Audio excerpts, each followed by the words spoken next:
Hi, I'll be showing you how the Contact Trace app works on iOS.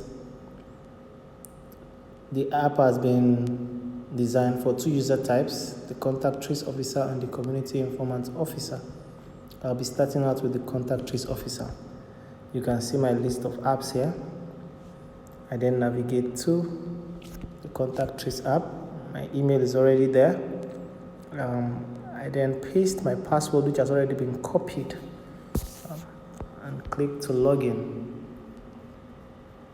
Here I'm logging in as a Contact Trace Officer, and it has requested that I grant location permission. Click on OK.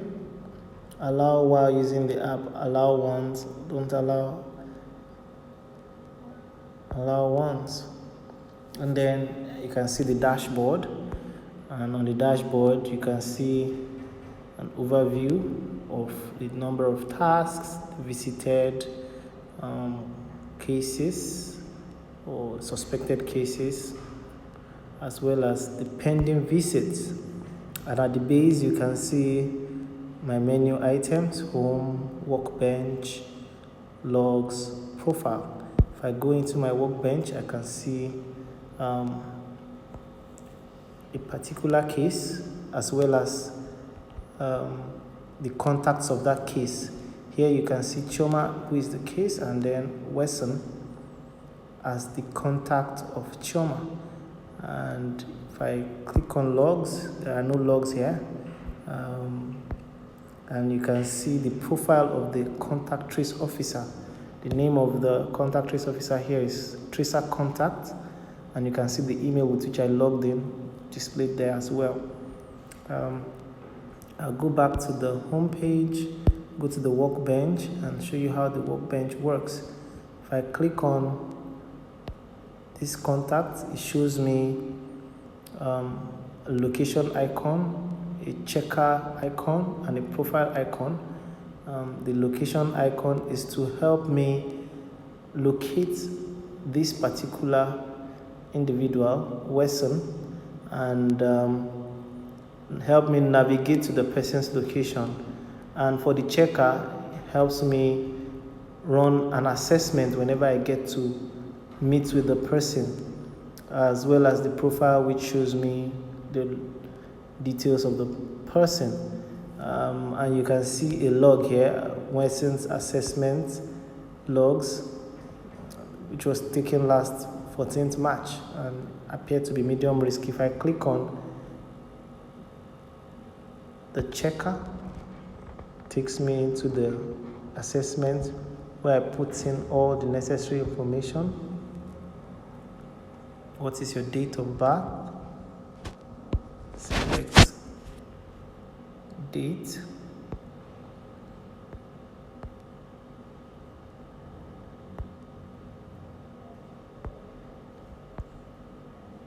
And then I go on to next, and I answer the questions. Have you traveled? Yes.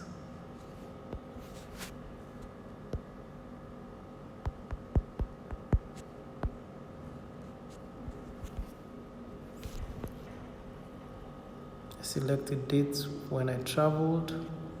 Let's assume I traveled 2nd of June.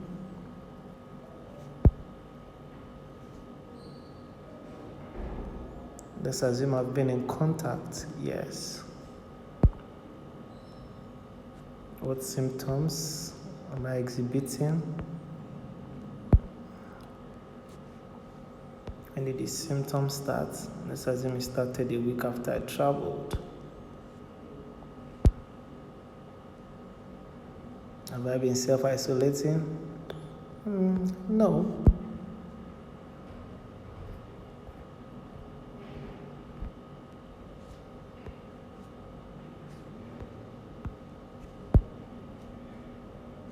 So the result comes out to be high risk, and this is how the symptoms checker works, and you can see it logged here. I go onto the locate. This then navigates, redirects me to a Google map,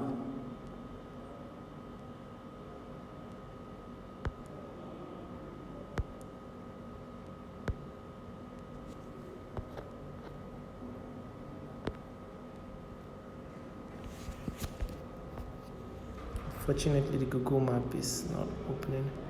Basically, this is how that works, and you can see Weston's address. It is with this address that we can then locate Weston on the map.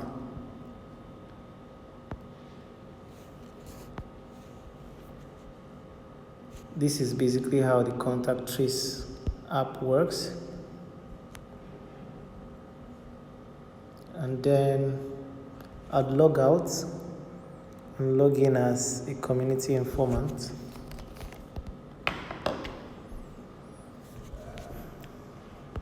Email community@prunedge.com.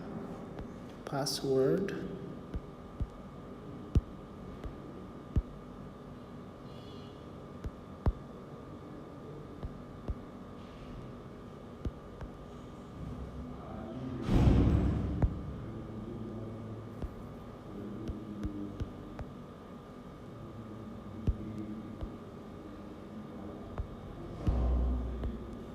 And then I log in.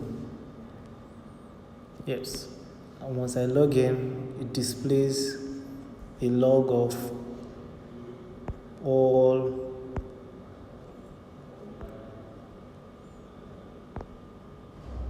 the reports that has been made. I can close the form. I can see a log of all the reports and who made the reports. I can click into it to see the address. When I click in, I put in my first name,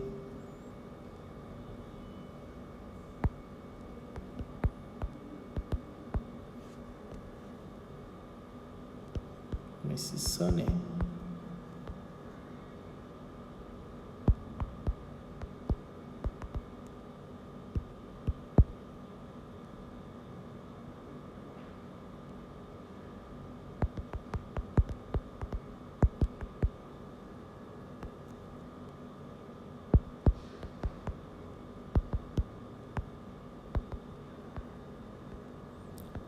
put in a category of report, assuming I want to report a suspected case in my area. I then put in my address.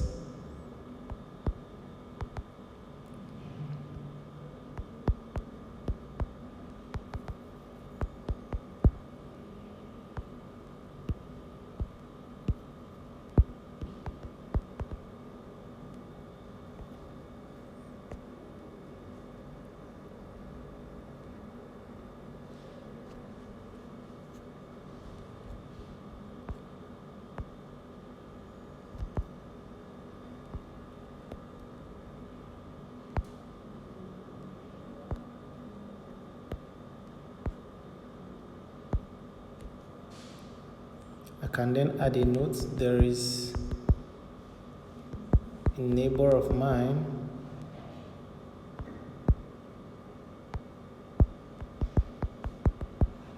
who appears to be exhibiting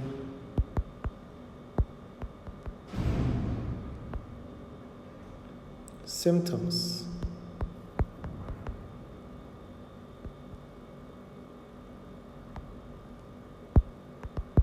of COVID-19.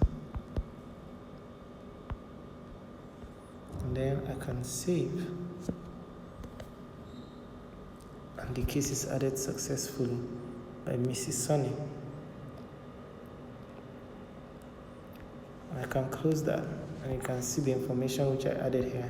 Basically, this is how information is added by community informants, and this information is then logged at the back end such that the admin can see this information, and then they take necessary steps as to finding solution to those reports. This is how the community informant app works on the GloEpid Trace app, the contact trace app rather. Thank you. I'll log out.